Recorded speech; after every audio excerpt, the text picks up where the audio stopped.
Nous mettrons d'ailleurs en place en mairie un service chargé d'accompagner et de conseiller les victimes.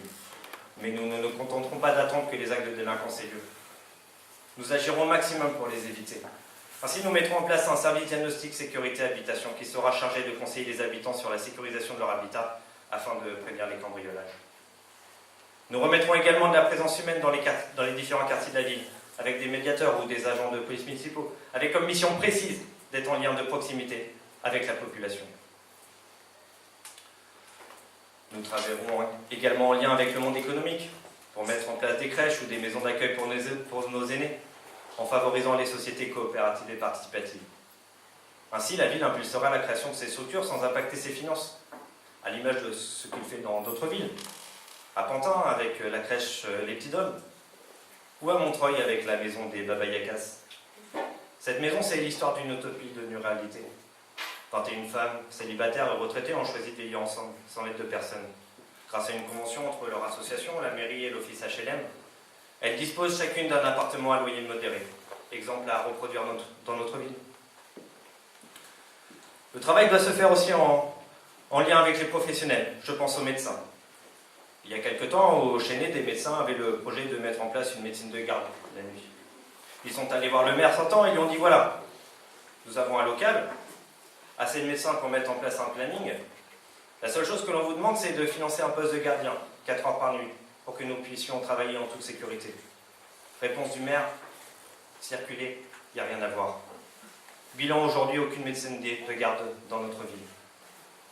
Nous sommes en plein désert médical. Des solutions existent pour y remédier, comme la mise à disposition de locaux par la municipalité au-dessous du prix du marché.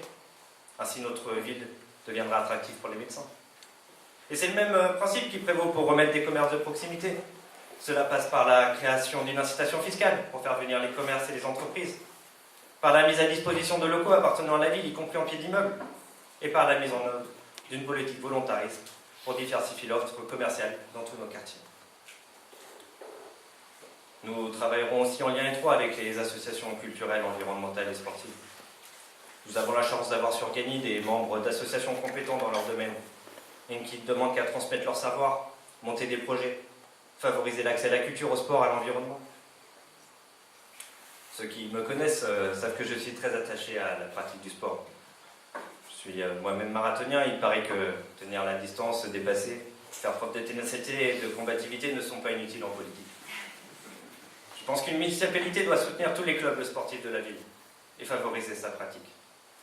Je vais un peu plus m'attarder sur la culture. La culture est ce bien commun par lequel celles et ceux qui en bénéficient apprennent à goûter les beautés de la vie et à réfléchir par eux-mêmes. La culture, c'est le résultat d'un effort de la société qui accroît la qualité de vie des individus. C'est le vrai produit net d'une civilisation, ce qui en restera pour les générations futures. Je me permettrai même de dire que la culture dans nos quartiers est la principale forme de résistance positive à l'exclusion sociale et citoyenne. Notre politique visera à promouvoir des moyens, des lieux, des moments où les individus ont accès à la beauté et apprennent le discernement, où l'on célèbre les valeurs communes, la solidarité, l'autonomie, la responsabilité et la démocratie participative.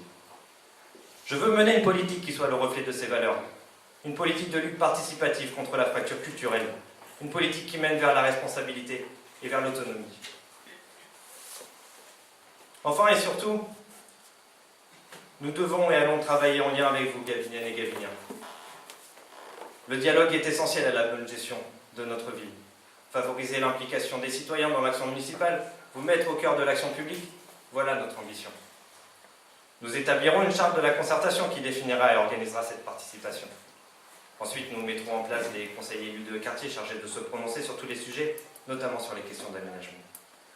Nous instaurerons également un conseil des sages pour nos seniors, ainsi qu'un conseil vie et handicap. Restaurer la concertation, c'est aussi rendre les élus comptables de leur action, devant vous, avec la création d'un observatoire citoyen de l'action municipale, qui annuellement rendra public ses travaux. Nous organiserons une véritable concertation avec tous les partenaires autour du décret de la modification des rythmes scolaires, avec comme préoccupation centrale d'instaurer une véritable égalité des chances entre les élèves, en garantissant la gratuité et la qualité des activités périscolaires proposées. Nous remettrons la jeunesse au centre de nos préoccupations. Mais personne ne sera oublié. Nous voulons donner la parole à nos aînés afin d'identifier leurs attentes, d'adapter notre ville et d'améliorer leur qualité de vie. Tissons de véritables liens intergénérationnels. Favorisons le dialogue entre nos plus jeunes et nos seniors. Vous l'aurez compris, je serai un maire pour tous les habitants et pour tous les quartiers. L'ensemble de nos projets se fera en concertation avec vous, habitants, associatifs, professionnels, collectivités territoriales. Alors, cher monsieur le maire sortant, sachez que rien ne saurait retenir le vent du changement qui souffle autour de vous. Personne n'est propriétaire du destin de cette ville. Personne, sauf les habitants eux-mêmes. Chers amis, c'est ensemble que nous travaillerons pour votre bien-être. C'est ensemble que nous changerons notre ville. C'est ensemble que nous ferons de gagner une ville où il fait bon vivre. Et c'est ensemble qu'à partir du 30 mars, nous allons redonner vie à Guény. Je vous remercie beaucoup.